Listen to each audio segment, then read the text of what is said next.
is that Sandy pitched against the Dodgers last night and had another bad start.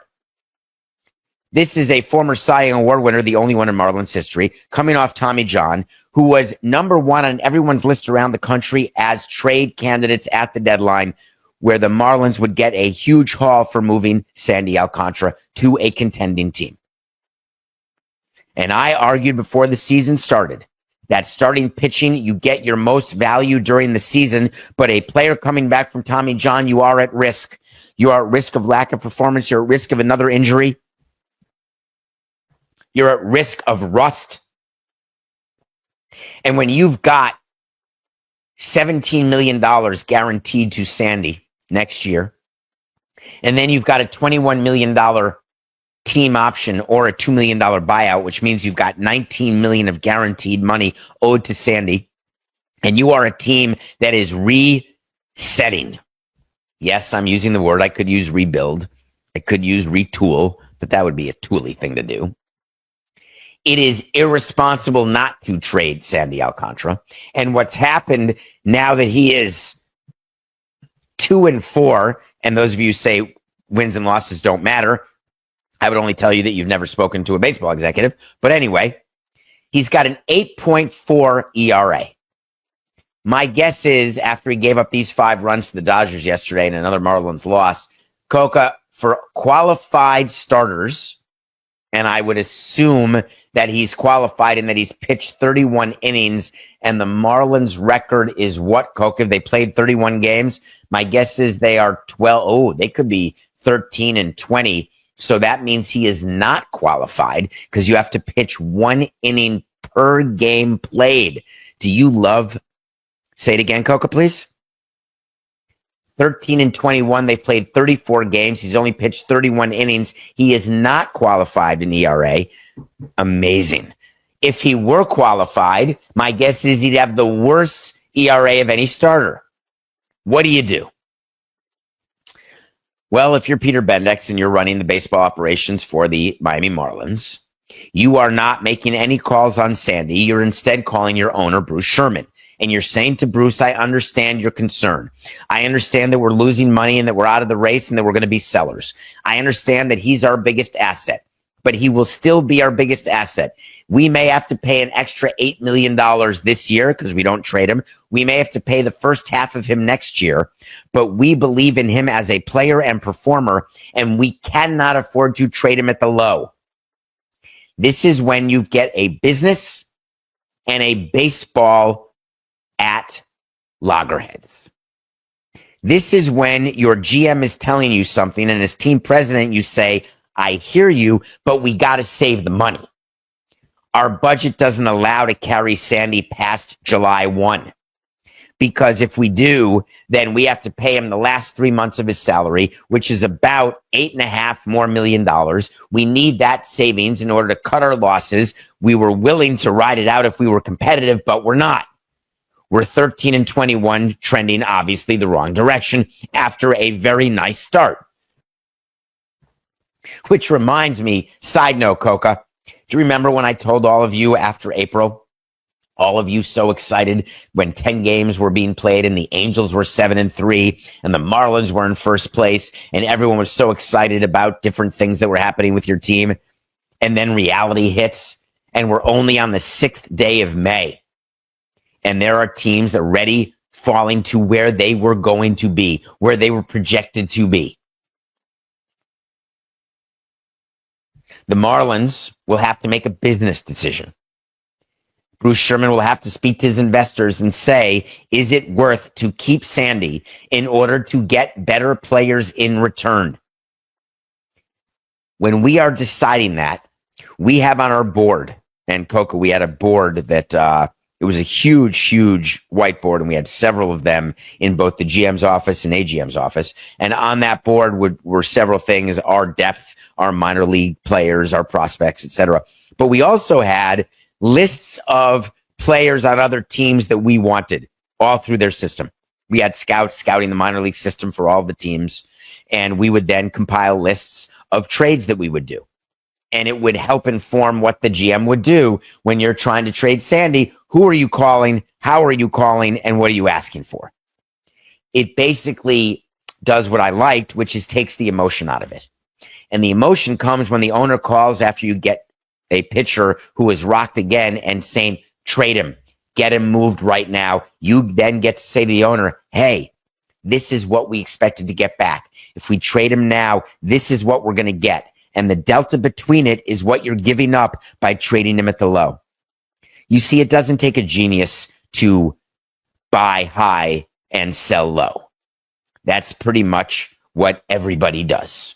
The great Shohei Ohtani, who you've probably seen more than anyone on the planet, your time covering the Angels. You've kind of been through a rehab with Shohei Ohtani and kind of see what that looks like. He just threw another bullpen through 35 pitches. The velo's up to 95. But just what have you seen from him so far in his bullpen sessions? And do you feel good about where he's at in his progression? Well, now that we talk about command, Shohei takes a lot of pride in that. Shohei had a walk in his game when he first came up. And right now in his rehab, I think because there's no push for him to say, we need you by May 15th, he's taken his time to become a better pitcher, to become a more composed pitcher, a more complete pitcher. And the velocity also is going to tick up as he gets more reps. And in bullpens I've watched, in his mechanics, release point, and the grunting, he's ready to compete right now, but I'm glad there's no issues in him taking his time, little by little implementing more and more pitches. The slider is his pitch that he needs every single time out. That's going to come with time. The sweeper is going to be a pitch that I'm going to see how closely, I'm going to say how much he uses that, because he got very sweeper happy the last couple of seasons. And to me, perhaps with time and now development, and strengthening that elbow, we'll see how much of that he uses, but he needs to have that fastball command. And, Shohei's been around a couple of rehabs, as you mentioned, and understands that building strength, stamina, but also not forgetting about pitching and how to pitch is going to be important. So right now, Shohei is always competing with himself as to how good he can be. He's actually on a very good path considering where he is, and considering that he is also a guy that sometimes you got to hold back and say, Shohei, just got to guard you from yourself right now, to know that you're in a good pace here with a great team around you. But boy, he's very enthused about the way the ball's coming out of his hand, because it is coming out pretty hot. And it feels like this is the right timeline for him, because as good as he was with the Angels on the mound, he never pitched in the postseason. He's coming off of labrum surgery, got off to a little bit of a slow start by his standards, right? Because he's got best in the world standards, putting up MVP numbers again at the plate. Do you like the way they're timing this up for him to come back at or around the All-Star break, get those starts, and then unleash him in the postseason? And do you think that, hey, he has to pitch, right? There's a reason why he's doing all those things that he's doing right now and balancing out his DH duties with pitching. And for Shohei, he has to do it. I mean, in his mind, he's still a two-way player, and he's a guy that wants to contribute on both sides of the baseball. Development is one thing. Understanding the fact that also, let's keep in mind, Shohei does not have the luxury, the Dodgers don't have the luxury of sending Shohei on a rehab to pitch. Everything has happened at this level between bullpens and live BPs and timing things to not wear him out. So there's that delicate balance that you need with him. But sometimes, because you do have time, you have guys coming back, there's no push for him. But my goodness, he needs to be doing this, because mentally that's the way he's built, and I cannot wait to see him on the mound again. Yeah, and of course, that's going to be one of the most highly anticipated games of the season whenever he does make that scheduled start. I was in Anaheim a couple years ago to watch him pitch, and just the electricity, watching the crowd watch his bullpen in his pregame routine. Can you just kind of give Dodgers fans a little glimpse of what it's going to be like to experience what a Shohei Ohtani start just feels like, just from an electricity anticipation standpoint? Oh, it's an event. It's a spectacle. And I recall those days in Anaheim and on the road where people will just wait for him to get out there to start warming up. And by the way, Shohei takes a lot of time to get ready. And there was a time in Anaheim, let me tell you, that they're playing in Oakland, and something happened with they got on the BART, and the BART broke down. Something happened, and he was supposed to start that day. And because he didn't get to the ballpark at the right time to go do his pregame with the batting and with the pitching, he couldn't make the start. So that's how diligent he is, and that's how much of a routine-oriented guy he is. But you got to get out there and see him maybe 30 minutes before he warms up, doing everything he needs to do to get ready. That's why, to me, Doug, you got to be very careful with this. The way I say it is, he perhaps is not a very good candidate to come in relief unless he does what he did in WBC, which is in between at bats, go warm up, because he does take his time. He wants to make sure he studies. I mean, Shohei spends a lot of time studying not just the guys he's facing, but facing on the mound, but the guys he's going to be facing also in the batter's box. But it's quite a show because you'll hear the pop. You'll see that presence. You see the big guy on the mound just popping strikes and dropping splitters and sliders. And I think he enjoys and feeds off of all that from the energy from the fans. And the anticipation is going to be quite superb. So get ready.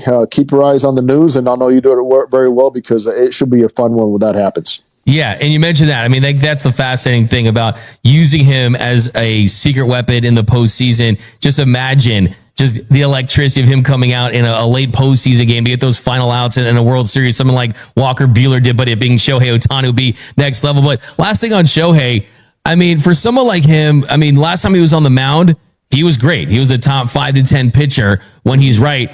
Do you think that it's fair to expect him to pitch at an ace level, the kind of guy that we saw, just because it is Shohei Ohtani? You can never put anything past him. Or do you think that, hey, you got to temper expectations just a little bit because he's coming back off his second major arm surgery? You got to temper it, but at the same time, remember that, first of all, you got to get to the postseason to use him in the postseason. And then second of all is Shohei's not expecting anything else but to be great and to contribute to his team. And this guy is such a team-oriented guy with his mentality that if he feels like when he gets on the mound, he's not going to be beneficial to the team, then he'll have another plan to go to. But I guarantee you, with all the time that he's had, with all the things he's been able to absorb from the pitching staff and the lab and everything, when he comes back, he's not expecting anything else but to be elite, which is why he is so good. And that's why the expectations were so high coming out of Japan. When he joined the Angels, and everything he's done pretty much in his career is just to be elite, no matter how many injuries, how many setbacks, how many things he's had to get over to go out there and contribute. I think that's something rubs off on young players to understand that when you're ready and you're at this level, you're not out there to compete. You're there to win. And Shohei wants to win as badly as anybody, as he showed last season, because he got that ring. And let me tell you, like Shohei, everybody else is hungry for more rings. Yeah, we cannot wait. I mean, just that's when he becomes the unicorn again, right? I mean, people debate Judge and Shohei and this and that. The minute he starts pitching at a top 10 level,